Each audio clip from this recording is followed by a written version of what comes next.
Hey, salut tout le monde, est-ce que vous connaissez... Stop, on va garder ça pour plus tard. Allez, on range ça. Aujourd'hui, on va parler d'un traumatisme d'enfance. Je vous présente... Bah, il est où? Là? Oh non. Peut-être par là-bas? Non plus. Ah, je sais. Mais c'est de toi que je parle. Oui, nous allons parler de Call of Duty Ghost. Mais d'abord, recontextualisation. Au moment où je fais le montage, nous sommes le jeudi 4 août. Or, la fin du record du jeu a eu lieu le 25 décembre 2021. Alors, pourquoi 8 mois de montage, me direz-vous? Car comme tous les étudiants, j'ai beaucoup bossé et ça prend du temps. Enfin bref, tout ça pour vous dire que je suis très occupé, que faire des vidéos, ça prend du temps. Donc ne soyez pas pressés pour la prochaine. Bon, passons au sujet de la vidéo. Bien sûr, tout le monde connaît ce super jeu. Il est adoré par la communauté grâce à ses graphismes et son multijoueur incomparable. Non, je déconne. On va juste parler de sa campagne. Pourquoi? Pour ça.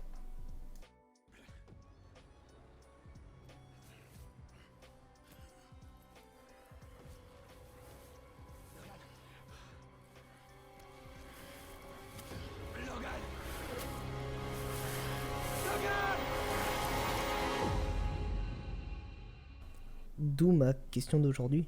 Pourquoi il n'y a jamais eu de Call of Duty Ghost 2? Mais tout d'abord, il a fallu racheter le jeu. Et quelle fut pas ma surprise quand j'ai vu qu'un jeu sorti en 2013 coûte 70€ sur le Play Store.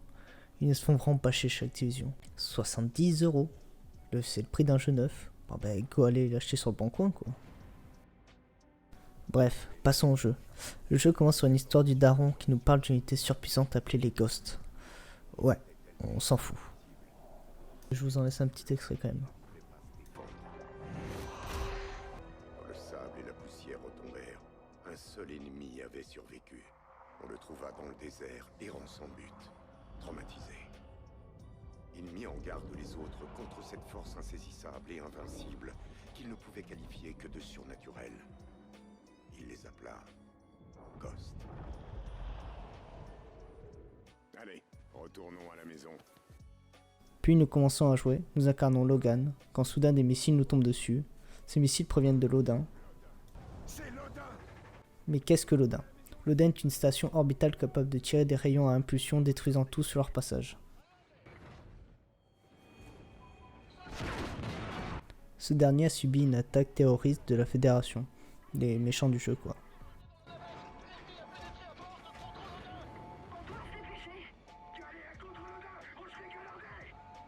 Nous pouvons d'ailleurs voir que Donald Trump a réussi à construire son mur.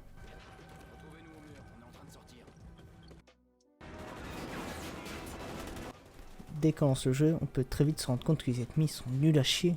Non mais sérieux, les mecs ils ont des hélicos, des centaines de personnes, ils sont baisés par 4 mecs dont 2 qui sont à peine soldats.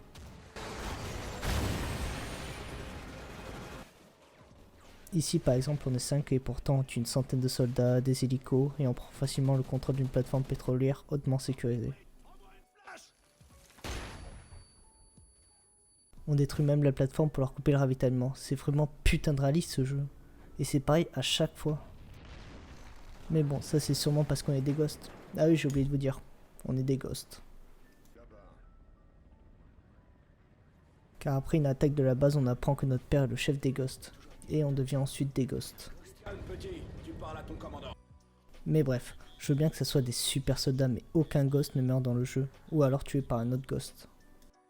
L'histoire avance et on se rend compte qu'un mec qui devait être mort est toujours en vie. Il s'agit de Rourke. Non, je suis désolé, ce nom est claqué.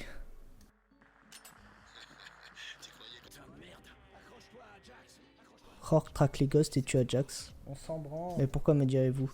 Car elle a été abandonnée à une mort certaine par les autres ghosts. Le mec il est quand même vachement rancunier. Non mais sérieux, tu veux qu'il fasse quoi? Qu'il porte l'hélico à lui tout seul?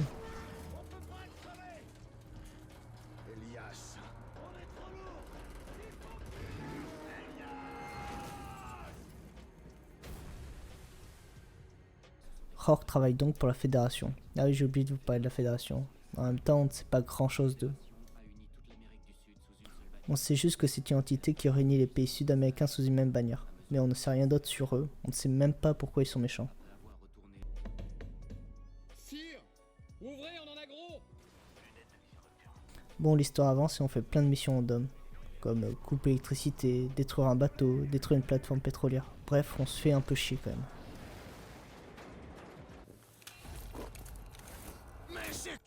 Bref, entre deux missions, notre papounet meurt. Car comment dire, on est nul à chier pour le sauver. Non mais sérieux, j'ai servi à quoi là? C'est ça. Vise un peu plus. Par là. Allez. Pointe-le sur... D'ailleurs, les gosses sont considérés comme les gentils du jeu. Alors on peut m'expliquer cette séquence?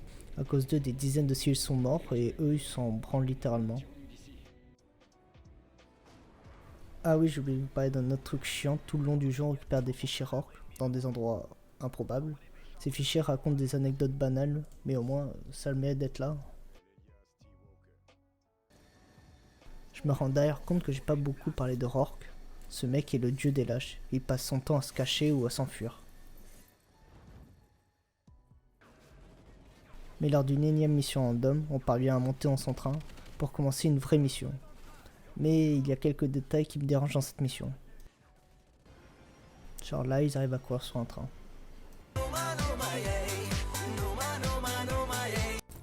Échec et mat. Échec et mat confirmé. C'était quoi ça? Après un combat avec Rorke, on demande aux hommes de tirer sur le train pour tuer Rorke. Mais ces cons ne savent pas viser, ils ont tiré 100 mètres trop loin. Mais il y a un truc que je comprends pas. Dans la dernière scène, notre frère dit: Faut prendre aucun risque, Logan. Même si on échoue, il doit mourir. alors pourquoi il prend pas le risque de tirer sur Logan pour tuer Rorke? C'est terminé. Mais bon, quand on respecte pas ce qu'on dit, c'est normal qu'on se fasse baiser quoi.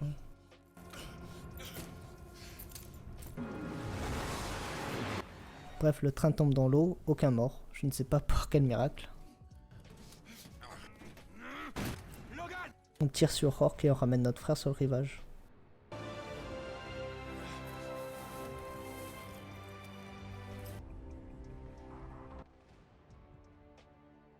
Quand on pense être enfin tranquille, bah on est tranquille. Générique de fin.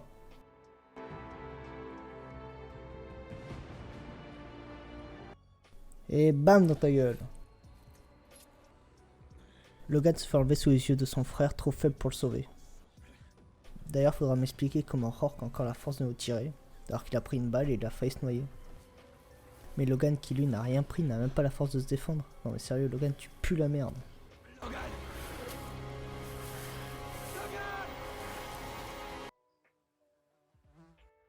Bref, on est enfermé et fin. Ça se finit vraiment comme ça, mais à cause de la commu qui a trouvé ce jeu nul à chier, principalement dû au multijoueur, on n'aura sûrement jamais de suite. Alors qu'en vrai, on aurait pu avoir une suite de malades. Ou pas. Le gosse que j'étais en 2013 ne se remettra sûrement jamais de la fin de ce jeu. Ce jeu m'a marqué à vie. Bon, je vais m'arrêter là pour cette vidéo car elle commence vraiment à devenir longue et je commence à radoter. On se retrouve sûrement dans 6 mois pour une vidéo sur The Last of Us partie 1. Sur ce, ciao les gars.